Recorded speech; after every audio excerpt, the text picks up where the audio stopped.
Welcome everybody out there. This is the third Power Hour. Last month we were on the Build show, on the Build webinar last month. All of these are getting recorded. They're all on our website. They're on our YouTube. Last month's also is on the Build show YouTube and the Build production website as well. Awesome. So this one, we're going a little different. Normally, a lot of these are on building science or fire or, a sort of, building science kind of conversation. But this time, we're actually talking about building the future of the trades. And this is something that's near and dear to my heart. My son basically, struggled in school, doing really well now. He's now in college in a technical university for HVAC, and he's interning this summer with a local HVAC contractor, which then I thought of doing exactly something like this because he had four job offers, and he reached out to four HVAC contractors on a Wednesday, and this was by Friday. So in 2 days, he had four job offers. So the industry is ready, but I wanted to kind of first we'll go around with introductions. I did want to let Paige talk first because she's going to be kind of going through any Q&A, the live chat. If you do want to even come into the live audience or live, talk to us, I believe that Paige could even help us get you guys off mute if you want to join the conversation. Paige, if you want, my name is Dan Edelman. I've been in the mineral wool category for about 15 years, insulation, some fasteners. And now with PowerHour insulation, we're pretty much focused on the exterior of the building envelope, which to me, that's really where it makes all the difference. And then I'll hand it over to Paige. Thanks, Dan. So I'm Paige Sherwood.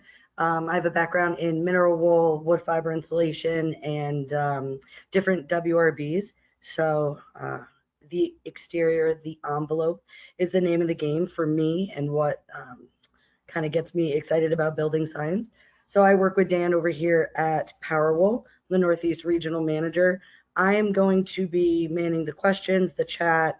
I did put the raise your hand feature so people can raise their hand, and then I could potentially let them come in. We can turn cameras on. I was messing around with that before. So the name of the game when you see me, because I'll go off screen and I'll let all of you guys do what you do best and educate and get passionate. And when I pop back into camera, it means there is a question we need to answer or something like that. So when I pop up, the first one to see me there gets snaps. You don't get anything but that, but that's it. Awesome. And then I'm going to go down the list. Sorry. I'm going to go down the list just on the screen that you guys should all be able to see. And I'll start with Connor. Hey, Dan, thanks for having me. My name is Connor Malloy. I'm a teacher, educator, and designer in Toronto, Ontario. I teach at George Brown Polytechnic. We teach one of the largest carpentry programs in Canada, about 300 students per year. And a big focus for us is, introduction to the trades.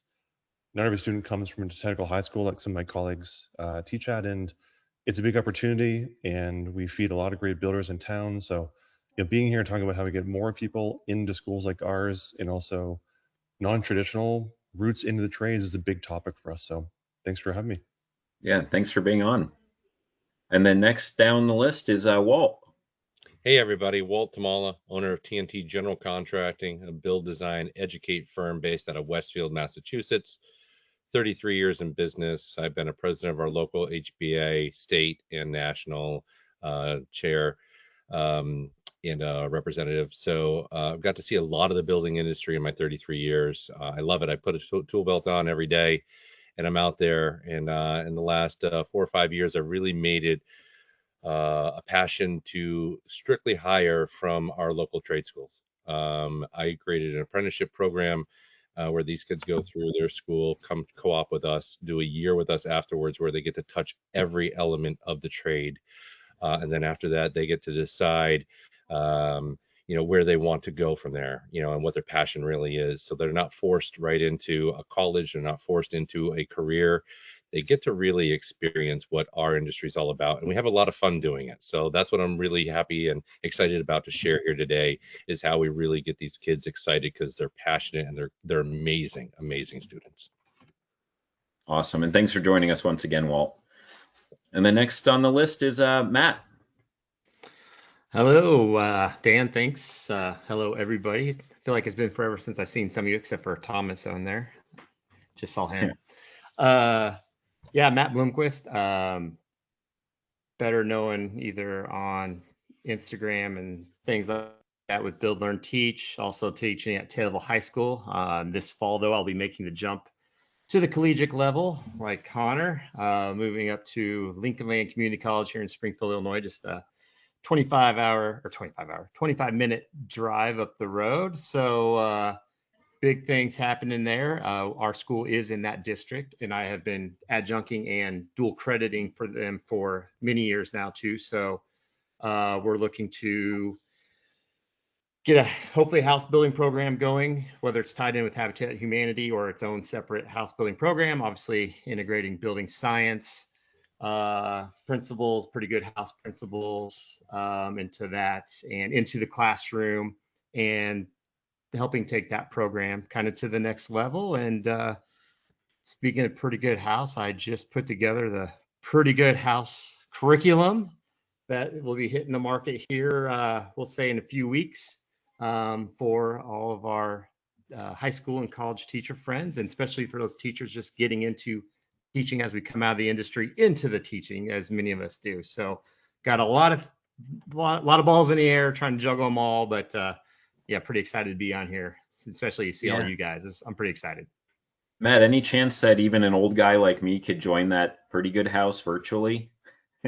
Yeah, well, it's one of those things. It's it could technically be used by business owners in a little different manner too, as far as training their employees and stuff. But it's really geared up for. We try to make it as easy as possible to integrate and jump right in, and for a new teacher, learn right along with it, kind of deal. So we've been working with the authors, Emily, and all the whole crew, and so some fun things happening there too that you guys will see more about coming up in the next couple of weeks, I hope. Awesome. And speaking of books and, learning, simply learning and putting it into very like ABC terms, we have the author of construction of the ABCs of construction, Mark Willie. You can too, Dan. You can too. Thank you, Dan. First time caller, long time listener. Mark Willie here. I am blessed to know each of the folks on this panel. It was just a couple of years ago. In fact, I'll show off my favorite screensaver. I was with Thomas and Matt down at the high school watching their incredible program just deliver a really exceptional tight house and do the blower door test with our good friend Sam Myers. I come from the industry back in the time where child labor was known and accepted.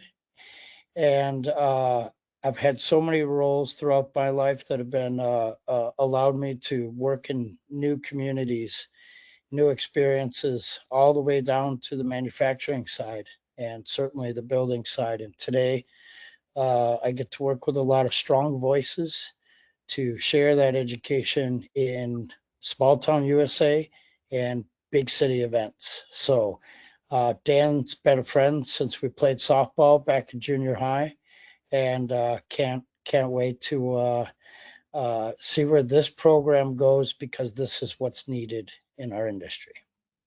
Awesome. And thanks for joining, Mark. Always a pleasure.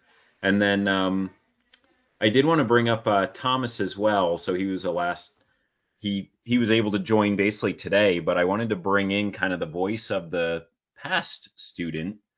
So Thomas, would you mind doing a quick intro? Yeah, so my name's Thomas Nichols. I'm going into my 5th year teaching at Taylorville High School. I do like the shop projects, shop classes at the high school, and then my students go to what Matt was teaching. I'm also a graduate from high school in 2020, where Matt was my building trades instructor, and I remember that day that Mark was with us for our blower door test, and I'm glad to be on. Yeah, awesome. And nice to meet you. Or have I met you when I was? Yeah, we've met before. Okay, all right. I remember when I was out there a couple times now. So awesome. So today we're actually going to be talking about kind of, what the industry gets wrong about supporting the trades, what's actually useful, and kind of from the builders, but also from the trade schools themselves. Then how to make site exposure part of education. How do we really make this more of less of a sales pitch by a manufacturer, but more of a process learning tool. And then really where, job ready, what job ready actually looks. And I kind of want to talk, especially with somebody like Walt, who's been in the industry for 33 years. What does job ready look now than 33 years ago when Walt was first getting into the industry? And, what tools do we have? I mean, it's so different. We came, as Mark said, into this trade where we were yelled at. We were told what to do, not ask questions. Just, at the end of the day, make sure you leave with 10 fingers, 10 toes, and you don't get fired. And Hmm. if you just listen, you'll be just fine, kid. The reality is that is a far cry from where we are today. Yeah. I showed up on a job site with a tool belt, a tape measure, and a hammer, and I had no idea what I was doing. And at 18, I started my own company, so I was working for myself, and I still didn't know what the heck I was doing. But I just knew that I had gone to a semester of college, and after high school, I was really done being a student, and I loved working with my hands. Um, and it just started from there. So yeah, I started this right out of high school, and it was a whole different time. I'll tell you that the big difference from the toolbox now is, these kids are coming out of these trade schools that have much more knowledge, much more time and compassion to make sure that these kids are not just learning, the skill sets they need, but they're learning code. They're learning how to read a blueprint. They're learning a lot of the components that we would have to teach on a job site when I started. um, we wouldn't get any near the caliber that we're getting right now. And I think that so many folks have thought of trade schools as like, hey, I'm not sending my kid to high school, like they're just not going to be a good fit. They're not good academically, and that's not it. I mean, we have a lottery to get into our trade school now, our trade schools back here, not just one of them. And it's amazing. And you have to accelerate. You have to be top of your class. You've got to be on point in order to get into these schools. So I love what Matt and Tom and Connor, you guys are doing. You're crushing it. You're elevating all of these students so that they're really ready for us and they're really ready to embrace our industry. Yeah, and then I wanted to ask Matt, or Thomas, um, right now, and especially I want to go from like high school, getting it right out of high school in the technical schools. What are the things that you're educating the students on? What are the things that they're ready? Like, what are the students out of high school to start with? And then I'll get into kind of what's that out of college as well. Oh boy. Well, Thomas, you want to go with how Yeah, you felt from going from high school to college, and then I'll add on wherever I feel I can. Yeah. yeah. Well, I'll be completely honest. Nothing against the college that I went to, but Matt very much prepared me for the construction field, for the trades field. I didn't quite get as much in college as I did in high school, if I'm being honest. I mean, that's kudos to Bloomquist. I don't like to talk too much. I don't want to give him too much of a big head, but kind of what I do at my classes, it's those real basic, like those safety skills. Um, sometimes kids are coming to high school not knowing how to read tape measure, making sure that we can read tape measure, but then also really honing in on those soft skills too, like what your screen says, a lot of reliability, being able to communicate, working as a leader. Those skills are, in my opinion, more favored sometimes than what the technical skills are. And then we get into blueprint reading, we do small projects, framing. I touch really good base on like energy efficiency, but then also Matt takes that to a whole nother level whenever the students get to him. So if he wants to talk about that, he can go ahead and discuss that a little bit. Yeah, I mean, the good thing is we had a program in our situation where we had a prereq. It worked out really good at having a former student through the program teaching those prereqs. So obviously understanding those expectations was great. I think that's probably pretty unique. I don't know how many teachers have their former students teaching their students coming into them. So, we were very fortunate there at THS for that situation. Obviously, right into, better building practices. We say building science, but all of us on this panel know this is just how you're supposed to build, because that's how physics work. That's how climate works. That's how your house should perform, just like we expect our vehicles to perform, and things like other things that we put lots of money, our hard-earned money into to perform, right? So obviously we dive really far into that as well. And it's implementation right off the bat, because we were building a house. So you're building the wall, and the wall is supposed to build. And then we have a Retrotech blower door that once we pull it out, literally and ready to be installed the door time after time, working with the envelope, as it's a shell, then there's, shell with windows and doors. And then as soon as we start poking holes in it, or anytime we're putting holes through what would be our air barrier, we're always testing. So now it's not only implementing, now we're showing the why we just did this, and proving. And then they get to go around with the air tracer and find those leaks. And if the leaks are big enough, may actually see that score tick down as you perform and see result. So it works out really well. We can create more programs like that, where the students can do this in real time, see their efforts pay off. And then, of course, not only those are the technical skills and kind of the understanding why skills, we also, as every single day, if you weren't there, you didn't, it worked, your grade worked just like job. If you weren't there, you didn't get a grade. If you don't go to work, you don't get paid, right? So you only had so many excused absences from school. Once you burn through those, there's no homework, there's no makeup work, there's no extra points for us. You're either there and you get a point, or your points, or you're not and you get a 0. And at the end of the year, some of the kids who hit senioritis a little too early, sometimes as juniors, was trying to figure out how to get their grade up. And I'm like, well, unless they add more days to the school year, it's not going to go up, So trying to put those real life lessons and pain points in to kind of understand, what's going on, and then to make them realize that you were only working on the job site for 2 hours. You don't need a 15 minutes, So, that, anytime we can do the house building programs, it's fun for us as instructors, because most of us are builders as well at some point in our life. And, no better way to learn to frame a wall than build it 4 times.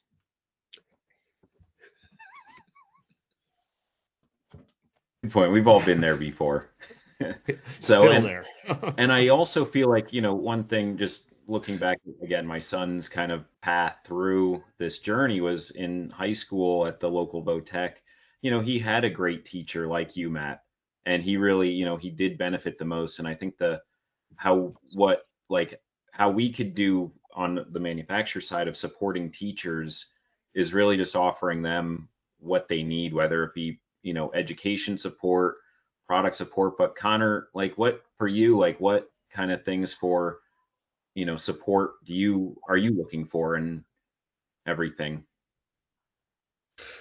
I mean, that's a great question. I think, to back up for a second, our role as educators is to support grads to get hired. That's the real metric for us as success. And what's interesting is I like to think about pedagogy, right? The art and science approach to teaching. And we like to think that we need to do lots of things to lift our students to make them hireable and desirable. But when we talk to employers, often what they're looking for is students and young folks with just good attitude, who can show up on time, and can send an email with proper sentence structure and a subject line and a salutation. And it's that soft skills I think that we need to also make sure we're teaching, because I went to my first PAC meeting and said, well, we're going to get some CNC tools. They're like, cool. I said, no, you don't get it. We're going to get some of the shaper origins to teach carpenters how to use CNC. They're like, we can do that, right? Let us provide some of those training on the hard skills. But if you can supply people with good energy, good habits, and then we can do the rest. So I just want to preface that sometimes the lift isn't so big for schools. It's really just making sure that we're also supporting that way. And to talk about how to support us doing that, it's really teachers at trade schools are often individuals. Most of us here lead a department or lead a classroom, and our students really benefit by meeting suppliers, meeting local builders, kind of like trying clothing on, like what does that job look like when you're out on a job site. So I'd encourage anyone, if you know what you've got a school in your local area, you're a manufacturer's rep, you're an engineer, you are a builder, reach out to that school and find out who teaches those courses, because you finding them is easier than Matt and everyone's searching for you to find who you are, because all that support is really helpful. I'd like to add my thoughts on the "Are we doing wrong?" on top of that. Is that right, Dan? So, the differences in my career have been starting in wood shops, starting in job sites, working in lumber yards, working in supply houses, working in manufacturers, and then also working my own job sites and my own retrofits. So there's a huge connection there. But over the last several years, with many of you, it's been these large events that you've all spoken at and been a part of. And specifically, I want to say what we're doing wrong is we're expecting someone else to do it. We're expecting another entity to be a part of it. And I'm not speaking to any of the folks on the panel here because I find you some of the most commendable leaders and friends that I've met. But specifically, if I target manufacturers themselves, they must believe in this world of magic that doesn't exist, because contractors have an incredibly hard job trying to fulfill the needs of clients and the needs for shelters for their clients. And educators are mothers and fathers as well that are trying to run their classroom and their lives. And there are a few people inside of manufacturers that go beyond on their nights and weekends to make accessibility to these trades programs and to honor this kind of work. Dan, you're one of them to point fingers. That's the type of finger pointing that should happen, not the blame game, but look to someone that has done this, right? On this call, you're going to relate to one of the people. You have people in the Midwest, you have people in Ontario, you have people in Massachusetts, people in Pennsylvania, and wherever the heck I am. And I think Paige is in New York or New Jersey this week. So when we're all in these different spaces, realize that you're the same person in your space, and you could be that voice of the manufacturer connecting the community and building that thread for the next step. And well said, Mark, and thank you. And then I think also, one of the things that I feel like what we're getting wrong is the fact that what I see Walt doing in particular with, really not just, and I'll kind of go back to, my son, he learned about HVAC, he's learning about that in school now. But then when he came back home and is working with the local contractor, well, here in Pennsylvania, apparently the other day he was repairing an 80-year-old oil furnace that was probably original coal that was then converted to oil. But this thing was just, yes, horribly inefficient, probably is my guess, which, for me, it's a little tough to say that. But they're like, no, but the shell of this unit, and it's going to last another 80 years if you just maintain it. And so now he's learning about how to fix an 80-year-old unit, which you don't learn in the school, but you learn that when you're now starting to work with a contractor on site.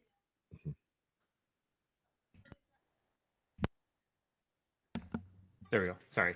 Yeah, I think, it's one of those things where I was very fortunate to have the house building program. So we put the kids in a very hands-on, dive in, try everything situation. But one thing I always thought would be cool is to remodel, retrofit a house because everything's getting more expensive.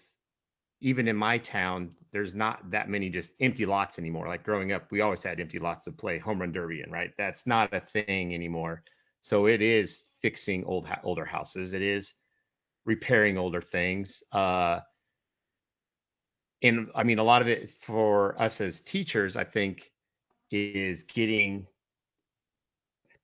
work that critical thinking, right? The problem solving. Okay, well, I did this in the class. Where's that work? Now, once you rip the drywall off the wall or plaster off the wall, well, now you're just down to studs. I mean, they may look, they may be, very straight, true 4x2x4, hard as freaking oak. Can't put a nail in, studs in an old farmhouse, but it comes down to the same thing. So if you can kind of correlate that to your experiences, and like I said, it's you learn all these cool things, how to fix new things or how to install new things and work on the new things, but understanding how it all works, I mean, for some of us, especially out east more so, maybe a little more now, more in the Midwest, but you could get into 100-year-old houses. Our country's only 250 years old. We're babies still compared to the rest of the world, and housings and stuff. So I think as teachers getting that right. I like what Mark was saying with the manufacturers, and Dan, you're obviously that one special person that reached out from the very beginning with my program, and we've been working on all 3 houses together. If each on the manufacturer side, I think that's right. You need to get a Dan in there or somebody that already works there, give them that job title. I know there is some other companies that we've worked with that do a really great job as this as well, and they are kind of that liaison. What are some of those other companies, just so if there are other trade school teachers out there? So obviously, Sashco has been great. We all know and love Sashco. Then we have Huber Wood has been amazing. Huber Engineering Wood. We have Rockwell, when Dan got us going with Rockwell back in the day. Actually, every single company Dan has worked with. So Timber HP, Phillips, Screws. So everything Dan has had his hands on, which is no surprise, has been great. So shout out to those companies, and for Dan, working for them and getting that going in those companies. And oh man, I mean, I know there's more. I mean, Retrotech's been very involved. People, Build Show, who really isn't a manufacturer, but a company in its own right. Charlotte Mustard, who now in a marketing side is still working very hard with education, very passionate, keeping that role going. I'll be with her here just a couple of weeks. Yeah, oh my gosh, and I'm missing a ton of Masiga. Sorry to put you on the spot like that, Matt. Yeah, no. Well, the good thing is there's so many to think of. The ones that coming straight to the top of my head right there, though. Yeah. But, Connor, how about you? I mean, for us, it's really huge, right? That industry connection is massive. Speaking of the groups that Matt was talking about, in groups like 475, which is a material distributor, so they don't manufacture, but they're really, really pro in education. And those are great companies to lean on from an education perspective, because a lot of their, call them reps or sales reps, really they come from the building industry, and they're here to really be like technical advisors. So the great part about that, groups like them and Siga and Sashco as example, is they might be able to have someone to come to your school when they're in your region or come to your sites and do like a half-day session with you. All that is complimentary. It's all about education over product. So those kind of relationships are really key. And to pick up on the slide here on the page here, it kind of picks up on this like site visits and exposure. If we never expose students to how to properly install sealants with Sashco, how do you know that being a sealer or a caulker that's a full-time job? That's a whole profession. that you might not Hmm. know about. Maybe exterior insulation trade and ICI and commercial. If you have rock will come or power will come, these are great trades to learn about, to understand how it works, to see and touch and feel. But for us, like this exposure to product and exposure to sites is massive. I'll give you like a funny thing. We took students to a job site this past year. They've been taking our courses now for 3 years. Let's say they have reasonable understanding of how things work. And we came into the entrance of this laneway suite. So there's a small ADU behind the main house. We came to the entrance because there's no basement. The mechanical room is right in the first closet. So they opened the closet and two of them said, "Whoa, so cool. What is that?" And all of them were pointing at the ERV. Yep. And they're like, and we said, "What is it?" They go, "Oh." And I realized they'd only seen them before in slides. And this is so much about what sites are like, where there's this expression like reading how to dance and dancing are two different things, right? We can show them how things are done in slides, in books, in mock-ups in a classroom, but getting to a site, showing them what your site looks and feels like, does it look safe and clean, seeing what things look like in real scale, it gives them a sense of, do I want to be here? Do I want to try and come and get good at this? So if you're a manufacturer's rep and can come into a school and give them that touch and feel, wonderful. If you're a builder who can reach out to Matt, Thomas, and Walt and say, I've got a site coming up. Maybe you have a class to come by. Right, the way Walt's here right now, like that kind of exposure is, you really can't beat it. Yeah, I couldn't agree more, Connor. I think, for everybody that's participating on this, if you're a builder, take the time to learn who your trade school is, your local, even if it's a half hour, 45 minutes away. Jump on the board of advisors. I know it sounds like, oh my God, one more board, one more meeting, one more thing that I have to do. But um, the context that you bring to the table, I sit on the board for three, and I'll tell you that I probably have one that we meet every other month, one we meet quarterly, and one we have just once a year. And when I'm there, I will literally ask, "What are your needs? What can I do to help grow your program?" And they're surprised. They're like, I really don't know. Sometimes they just don't know. They're like, I don't even know what's out there. So I'll drop, Dan at PowerHour. I'll drop Brian at DeWalt. I'll drop, you know, Sashko and a few others and say, hey, listen, I know these. Like OMG is very close. Fastmaster over here. So I'm like, do you need fasteners? Do you need this? And they're like, we could use all of that. We just don't know who to talk to. And you just bridged a huge component because these schools have to buy all of this stuff. All it took you was one meeting, and you're changing and evolving the entire system that they're working with. So if you're a builder, start there. If you're wondering how to do this, like start right there. And if you're a trade school teacher, get in touch with builders in your area. Um, I know that's really hard. You guys are working your tails off. You're doing curriculum. You're doing the teaching, and you have families at night. Maybe ping your local home builders association and ask who those good builders are that have the time and energy. And I'll tell you that I'm one of 5 or 6 good builders that participate with our programs, but I'm probably one of the only ones that sit on boards because they're boarded out, right? They want to be able to help, but they don't have the time to do as much. Um, and then manufacturers. If we have other manufacturers on here, obviously talk to Dan. Learn by his leadership. Just get out there. We have a manufacturer every month. One manufacturer come in and do a site visit day where they will spend 4 hours with us. I'll provide lunch. They can provide lunch, whatever they want to do. But they're going to be on our site and they're going to be showcasing their product and interacting with our students and our co-ops and even our employees and talking about the benefits of the product, showing us if we install that window correctly or not, if there's adjustments or something they would recommend doing differently. But then once again, we're on a job site and these students are hearing it firsthand from the manufacturer. That buy-in is critical because I can tell anybody on my team, and I will tell you this, I've got some older guys that are in their 60s, and I'm like, hey, I know it was a new product. What'd you think of the install guidelines? Never looked at them, Walt. I put in a million windows. Yep, this is 1,000,001, and you've done a million of them wrong. So let's do this one right.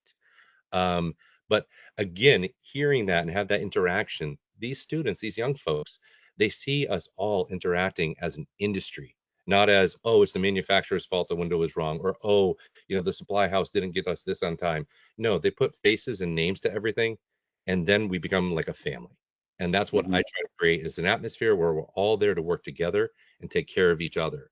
So these site visits are critical, and I think anybody out there that can create this and with a manufacturer, every one of these students gets a certificate saying they learned how to install it from the manufacturer when they're done. It's brilliant. It works well. I could, oh, go ahead. I was Go gonna say I ahead, could Matt. add a shortcut. So one of the quickest ways I found become best friends, hence as Charlotte Mustard's name comes up, right? Become best friends with the marketing director, because everything now can become a marketing situation with the return, with social media and stuff. Even though these companies are still, they're doing it out of the goodness heart, but there's nothing wrong with the return on investment, with them pumping us products, with them them coming and doing a lunch and learn, whatever it may be, and highlighting on social media. It looks good for everybody. It puts exposure for our programs. It puts exposure for the company, the manufacturer. So the marketing directors, yeah, if you can't get a hold of them right away, then usually just go to your local lumber yard and talk to, hey, who's your sales rep, local sales rep, and start funneling your way through there. But if you can get to the marketing team, they love that kind of stuff. Good PR. And I find for all of these, for everybody on here, the educators, the builders, the manufacturers, it all stems from passion. And I think that that's something that, when Walt drives by one of his old projects, I guarantee you he's telling his daughter, hey, I built that house, just like you guys, when your students like Thomas is now on here, hey, that was my student. Like, it gives you a sense of pride.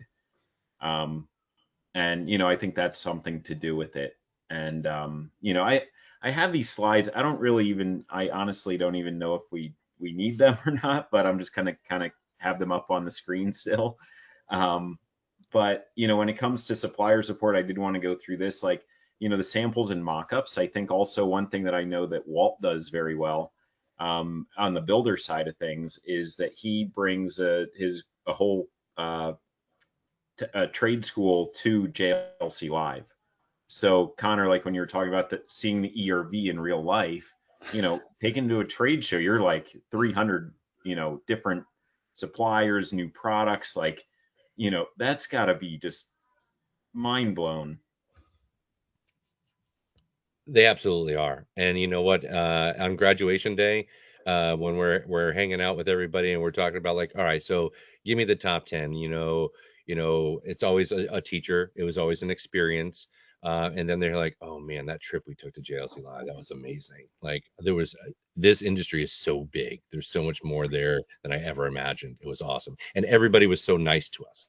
And I'm like, well, they were nice to you because when you got there, you were prepared. Your teachers did a great job at making sure you had a checklist. It wasn't a day off to have fun. You were there working, and you were talking to people, and you were learning, and you were communicating, and the soft skills, like Connor was reaching out or talking about earlier. Like, man, it all comes around full circle. And yeah, those are some of the best days that I have. Yeah, those shows are great for those, making connections and showing them that this industry is really also, there's also a sense of community. They go and they see excitement, different age groups themselves, maybe late teens all the way to 60, 70-year-old builders still going to shows like that. And you just see, yeah, everyone's connecting, and everyone at those shows, they want to be there for a reason. And if you're a trade school teacher or a student, they want to help you and know about you. So they're great shows to make connections. And if you're so I don't have a program like the rest of the folks here that build permanent buildings. We teach in a shop environment. Maybe me and Thomas are similar. And something that's nice about having supplier connections is you can build small scale things. So we have a lot of mock-ups in our classrooms. We give students the ability to practice reading drawings. So they take sets of drawings and then they make skilled mock-ups. And then we made last year, we called like a deli slice mock-up. So rather than a large, quite expensive for us to build 4x8 wall panel, they're building a single 4-inch slice through the building, right? From like top of wall to roof. But having mineral wool from PowerHour to actually install and see, oh, how does a fastener work? And let's get a membrane from seeing on the exterior, and let's figure out how the interior vapor control works. We use real tapes, real product, full scale. It feels less like you're making like a popsicle stick model in a classroom and like you're actually constructing things. And that you can do in a classroom, right? You don't need big budgets. So having that buy-in, having connection, touching real stuff is just a really powerful way to just make them feel that education's real. And then The Walt, mock-up. I know you do that checklist thing, JLC with the kids, like a scavenger hunt. I got two things to add for it on there, some little practical skills. How tall is Connor Malloy really? And how long is Mark Willie's beard? So make sure they get that figured out, hunt them down. A little tape measure practice they'll use. Love it. I love That'd it. be great. That'd be great. Invade my personal space. Yeah. Very much so. And I also wanted to add, like, on how we could help each other out. I remember early on when I first met Walt, man, like 7 or 8 years ago, maybe longer. I actually we went to high school together, Walt. I remember that now. But something that him and his students helped with was building mock-up walls for us. Because then they got to do like all the different layers and like what you can kind of see in this picture here that from Connor's school, all the different layers. They get to learn how to actually install all that and build those and touch all these different products and play origami. And by the way, Connor, this is a sweet wall assembly. I highly approve of this assembly with mineral wool on the outside and then a bat on the inside. It looks like mineral wool on the wall, dense packed cellulose on the ceiling. Yep. Rain screen. You nailed it. Then Airtight vapor open. You got it. Yeah. Yes, that's what we're talking about. So, I mean, and that's the cool part, right? Like this student got to learn that cellulose is messy, and taping stuff after cellulose means there's like a dust layer, and those little takeaways don't require an entire building to get some of the takeaways, and you just get the look and feel. But they get a sense of, oh, this tape that's 8 times more expensive than the tape we normally see. Once they see them stick it to their fingers and then start to repair their ripped coats with it, you start to see like their head click around value and durability and like all the stuff you can't really get out of a slide. So yeah, having supplier support, doing real things with real stuff at any scale is a really powerful learning tool. Yeah. And then what else do you got for a slide there? So, well, I wanted to kind of really nail on this, hammer on this one, pun intended. But basically, I mean, you're very good at this. So I know you talked a little bit about, recruiting out of trade schools, but what do you say for other builders that are out there? How do they recruit out of these schools? Yeah, absolutely. I think the way I look at it is, every one of us that's a parent out there is like, hey, I just hope that like, if my kid travels abroad, like there's somebody else, there's another parent out there that has eyes on them and is a good parent and is taking care of my kids. So that's the approach I take when I am doing my co-op. I'm like, I'm another set of eyes. I'm another parent. I'm another adult that's just guiding you and giving you experience and opening up opportunities for you. I'm a stepping stone, and I tell them right from the get-go when they apply to come to TNT that what you learn here you'll use wherever you want, whether it's in just maintaining your house later on in life, the American dream, or if you pursue a career here. But what I want you to do is I want you to be open-minded. I want you to participate, and I want you to ask questions. I don't want you to just sit back and be quiet. I want full participation because that's the only way communication. That's the only way we learn. That's the only way we grow.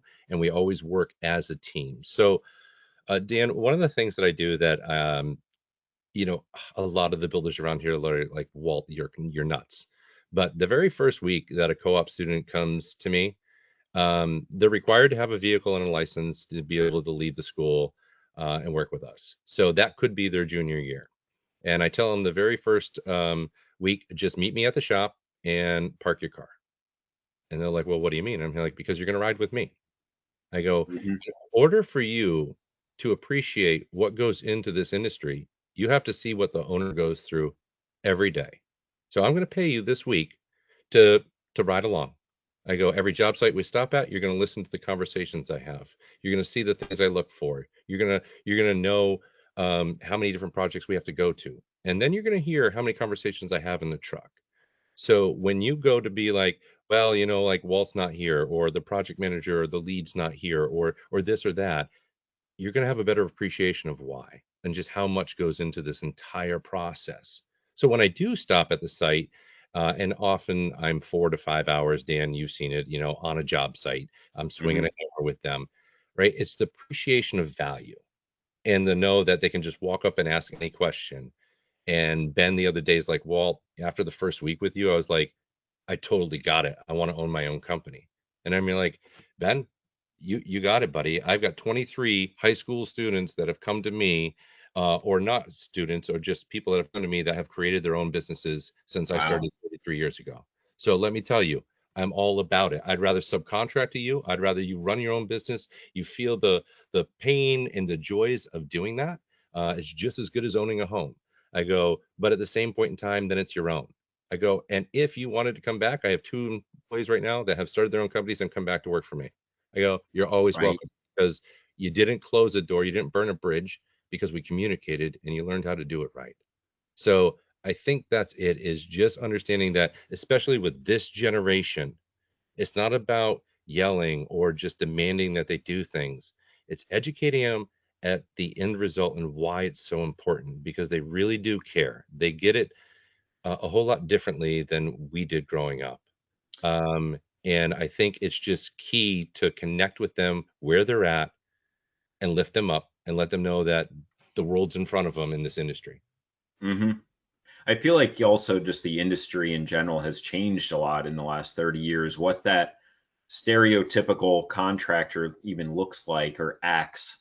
When I first started, basically right out of high school in like project management and commercial projects, yeah, they'd pick on the new guy. They would make you feel like garbage. And now, and I'm only 27 years old now, but 10 years, well, 30 years has gone by, and it's actually like, I go to your job sites, Walt. I go to Travis and Joe's job sites. I go to other builders' job sites all around the country, and I'm finding that they're actually gaining a lot more out of their employees than when I was on a job site. Like, I didn't learn anything. I mean, I did because of mistakes, Right. but by learning, by actually getting taught properly, I think is a big part of that too.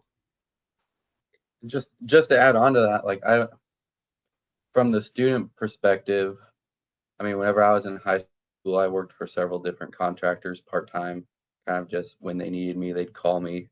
And obviously, one of them was Bloomquist. And I think that from the contractor side and from the student perspective that I had was exactly what Walt said, like making sure, like, whenever you're remodeling a bathroom, like, don't just tell them what they're doing, but like explain to them why we're doing it that particular way, what other ways it could be done. One of my favorite reasons that I liked working for Matt during school versus some of the other contractors was, yes, he'd been in that teaching field for a while, but even whenever we were on the job and he was paying me and he was working, he still took that time to explain the reasons behind what we're doing versus some of the other contractors that were like, okay, we're on the clock, we got to get moving. I mean, Hmm. it's taking that time to make sure that there's understanding so the student grasps that you're not just putting in silicone for it to look nice, you're putting in a water barrier or different aspects that are better explained that grasps the interest of the student. Yeah, definitely agree Well, with that. Oh, sorry, Matt. I was just gonna say I can add on. So Thomas and I right now are building a house for actually employee in our district, school district. His house is burned down, so we're tasked with framing it and everything as a side project. So Thomas and I have continued to keep working together on the side. We have one of Thomas's students helping us kind of as our general laborer. And today was very much like literally he was there to do the stuff that we shouldn't pay Thomas and I's wages to do, right? Moving some boards, restacking, getting it out of the driveway so they could spread it a little bit of rock because it's been raining like crazy around here. sweeping off all the water off of the subfloor so it dries out faster. Oh man, I don't remember what else we had him doing today, but it was like just the randomness. It seemed like nothing, and it was almost, you could see the frustration. And he was stacking the boards up, and I was like, Logan, I'm going to tell you something. First of all, a tight stack is a safe stack. I go, second of all, I go, just stack it tight the first time. He's like, well, I was just going to move over then stack it. I said, don't do it twice. I was like, I go, and then when he's taking the tools to the trailer, you just set them in the door and then he's going to put them away. I'm like, no, just take them, put them away. I go, so me and Thomas had to give him the lesson and be like, all right, if you're not making me money, what are you doing? He's like, costing you money. Exactly. If you won't do, because we joked with him saying he's going to have to shovel the pile of rock or across the driveway, which we've already done a lot of. And he's like, I wouldn't do that. I was like, all right, Logan, we're training you to be successful mindsets. You would say, okay, yes, I'll get to that, right? Like it sucks. And I go, here's the thing. If you don't do it, Tom and I would, if that's something we have to get done, we're going to do it. So if the bosses are going to do it, what do we need you for? He's like, you don't. I said, exactly. So we really, just even stacking lumber and why you should take the time for it to be neat and tight, like Thomas was saying, even Thomas is now in that role, right? Like, hey, you got to do this, and this is why we're doing it. Yes, it seems like, we're having you push water off the subfloor that will eventually dry, but why are we pushing it off quicker now, right? So the subfloor doesn't keep getting super saturated, and then now we got mold in the crawl space, and then before we even built the house, and and to, instead of just, I'm the grunt, I have to push, I have to broom, like Thomas made the comment, he's like, Logan, smile, man, you're getting paid $18 to push water. It's like, and he's like, yeah, and we get it. He wants to be part of the framing, but all we were doing was putting in some blocking and, getting things and putting double top plates on. It wasn't very exciting. It wasn't hard, but it's one of those things where, we're not going to pay Thomas size wages to push water, right? If we had to, we will, but we have you here for a reason, but we're giving you the reason why we're doing it. There is importance. It's not just hey, donation to your wallet. Like there's a reason behind it all. So yeah. I think that's the key. And Walt, I know Walt is doing that. And I think the other thing too is Thomas has been, every time that phone rings, right? Sometimes it's just my kids asking if they can go ride their bike around the neighborhood. Sometimes it's, Mel, who's in charge of getting all the materials and stuff for us all lined up or whatever, but he gets to see that. And you saying that, Walt, just reminds me when my mentor, Dave Mormon, who unfortunately passed away years ago now. But I would ride around with him, and I was like his only person at the time. And we'd be in the truck, and that phone would ring, and sometimes he's sorting out orders. Sometimes he's cussing up a storm because of whatever news came on that side of that phone, right? So getting to see it all and getting to see the frustration and the good and the bad. And I think that's something I don't even think about, but I got to witness, and making a conscious effort to let young people see that. That's, Walt, you're the man. That's awesome. Yeah. And I see that Paige jumped on. So Paige. Hi. I don't know how to build things, but I know how to tell people how to build things. Our buddy James was gonna jump in. I was gonna unmute him just because he wanted to talk about some different things that he noticed with carpentry programs up in Canada. But you guys really hit everything he was gonna bring up.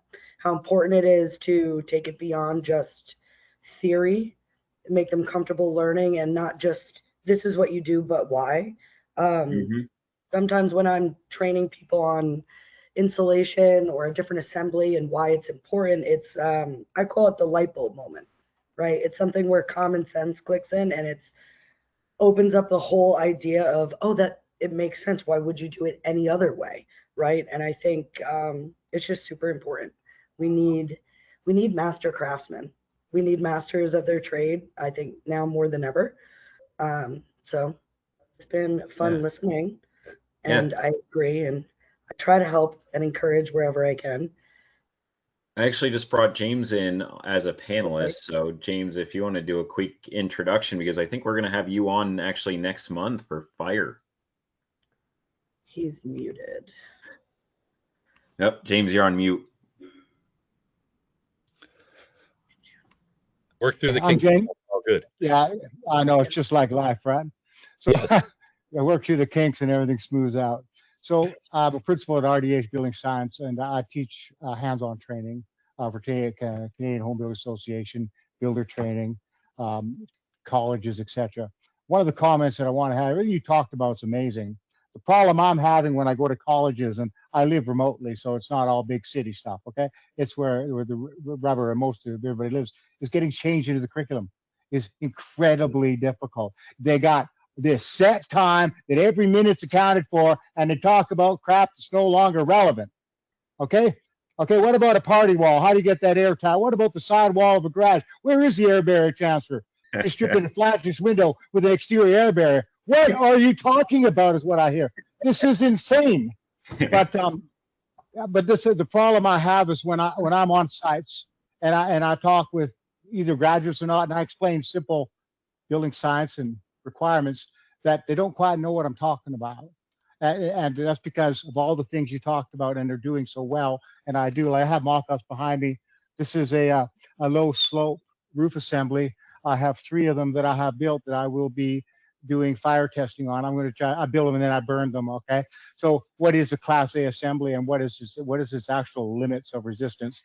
I got thermocouples sitting here, so I'm going to burn them all up and document all that. But that's just a drop in what I get into. But I like very much what you're all talking about and what you're doing. I think it's amazing. I'll share a little story just to give encouragement, if I may. All right. Of course. Similar to stories about students, I do lots of seminars and presentations hands-on, and Mark knows and all the rest of that. But I use an EPDM gasket for air seal, and I use an unreinforced 60 mil EPDM gasket, and I use leather punches, and I punch the holes appropriate, and poof, done, airtight. I do a 1,000 Pascal 4-inch water test. It's tight as hell. A student from grade 12 saw the presentation, decided he's going to start a company and making these gaskets. He's now marketing all over, including the world. Him and his dad started his company. Just that impact that we all can have, and that's all you do, by engaging with people in their life. And now it's changed his whole path moving forward. He's now the gasket dude. Okay, he was a grade 12 student. Now he's the gasket dude. Okay, that's amazing. Anyway, Is that the I'll leave product it at name? that. Gasket Dude? I like it. Well, that gives me I got goosebumps just thinking about it, because Yeah. when you can make that kind of impact on somebody that was lackadaisical, a grade 12 student, right? He's more interested in other things. Let's just say we all know that as educators, right? Yeah. But to actually strike a bone and have enough drive to get that done, holy crap! If I die, I'll be happy now. Well, thanks so much for coming on, James. And like I was My saying, pleasure. James, next month you got the stage. So if you want to see more of James, we're talking fire and mineral wool insulation, or actually we're talking about combustible cladding with mineral wool and other fire everything, because James is like the fire guru. Well, I just build things and burn them, so I know what I'm talking about. I don't Yeah. have to. I don't have to just talk. I can just show. I got enough video to say, do you know what rock wool looks like, or mineral wool, or power wool looks like after you melt it at 1,000 Celsius? It looks like black slag, by the way. But on the other half, on a 2-inch piece with a super hot crib on the back side of a 2-inch piece, it was untouched. These are the kind of examples I could show. That the front is melted, the back is untouched, and the tie that I installed it over with my cedar cladding was untouched. Nice. Okay. Nice. That's what we're that's talking kind about. of those wow moments where that happens in the audience. So I actually animate the slides now with a wow, okay? Because everybody just goes, wow. Yep. What the hell? It's amazing. But anyway, I'll Yeah. go away now. Yeah, no problem. Thank you, James, for joining the live chat. Well, my pleasure. So yeah, so any last thoughts or any comments at the end, guys? I'll kind of go around. Walt, you want to? So listen, this has been a great conversation, and I know that hour just flew by. And I love talking about this stuff with all of you, all the panelists. Every time we get a chance, we're sitting down talking about this. I think we should encourage this community to grow, and be able to reach out and connect with people more often. But Matt, I want to task you with something right away. Um, Push the broom. Let Logan nail the boards, because he'll get more education out of that. And every time they go, well, why are you pushing the broom? Why are you sweeping? Because I get to inspect. I get to see everything you did right, everything you did wrong. I know what you're learning. I know what your strength is. I know what your weakness is. So that makes me a better teacher to help you. As much as we like doing the work because we're faster, the work will still get done, and they'll have an amazing day doing it. And Go ahead. I just, one thing about pushing the broom, there's a great build show video from our friend Travis Brungart educating about how to push a broom. So That's awesome. And the other thing is, get your subcontractors, builders out there, get your subcontractors involved. Everybody on the panel here has met my framer, Steve Lemke. He's the nail champion over there at JLC and everything else for like 3 years running. He's 6'8". He goes about 360 pounds, and he's a gentle giant, but he's got a bark. And we were talking earlier about the generational differences and how teaching has changed. I subcontract probably 50% of my framing to him. And I asked him to work with our team one time when we first started bringing students on. And we didn't have the best experience because he's a yeller. He can't hear great, but he's also got pneumatic guns and everything, and he's going fast. So he liked to yell. So we didn't give him 2 jobs, 3 jobs in a row. And he drove by the job site and saw us doing it. And he came over to me. He said, Walt, like, why am I not framing this for you? I go, well, Steve, you're just not nice. I go, and this industry needs niceness. So learn to be a little nicer to people, and you can come back and you can frame for us again. And it stuck. He's framed every job that we've done there out, and he has just taken to the students. Every one of our subcontractors buy into this. So get those subs on, because now you're really exposing these students to the entire world of our industry, not just what we do, not just custom home building or remodeling or framing, or you get to see all of it. And I pay for their labor for these students to work with my subs. So therefore, the subs aren't getting pinged for time. The electrician, I'm here like, lay out all the holes, let them drill it, show them how to lay out, and now let them lay out the next wall, and now let them do it. You move on to the next thing. You'll be using your head to make the systems faster, and let the students do the work. 100%. So, Any other great final job thoughts? out there. We love everybody that's on this panel and anybody that's listening. Thank you so much for your time, and let's make this industry amazing as we know it can be. Awesome. Thank you, Walt. And thanks for joining again. Absolutely. Any other final thoughts or?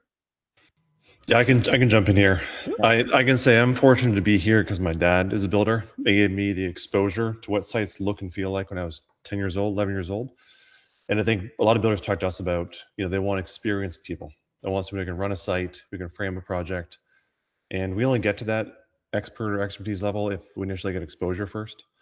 And I think the thing that I'm reminded of as I teach trade school at college level, these students are 18, 19. But most students, or we call kids, are making choices around what they might want to do between ages 12 and 13. So it's amazing we've got great technical high schools. It's amazing we have great technical universities and colleges. It's too late to really make that exposure connection. So I think it's on all of us to think, how do we connect with those kids in public school, right? Up to grade 8, grade 9, when really they're thinking about what's possible. And I think if, STEM is now a huge thing in most schools, right? Coding and engineering, this is in grade like 1 and 2 now, because we're seeing the importance of engineers. Well, we need people, engineers, we need somewhere to live, so we still need to build things. So how do we get down the pipeline early, right? Show everyone it's possible. My pet project I'm working on, if I can zoom in here. Oh, nice. This is a fully scaled Lego blower door that fits into a Lego model. And I'm not brand agnostic, so here is my RetroTech door as well. Oh, there you go. I love it. So is it silly? Absolutely.